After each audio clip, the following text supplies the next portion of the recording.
How to fix Snapchat camera not working. In this tutorial, I'll show you guys how you can easily fix that issue. Let's just jump right into the video.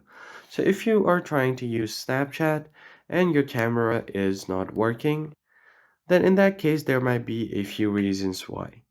So if the camera is not working on Snapchat, you can try to see if it's working on other apps like your camera app or any other apps that accesses your camera.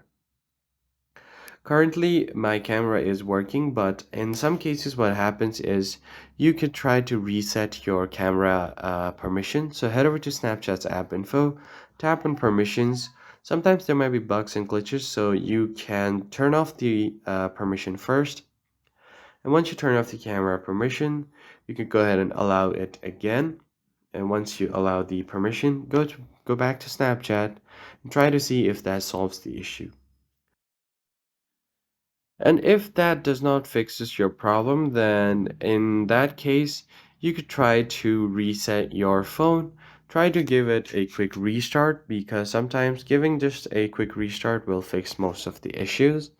And finally, if none of this works, then check if there is problem with your camera hardware.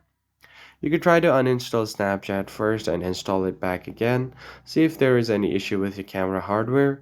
If there is, then you're gonna have to take it to a repair shop. And that's pretty much it. I hope this tutorial was helpful to you guys, and I'll see you on the next one.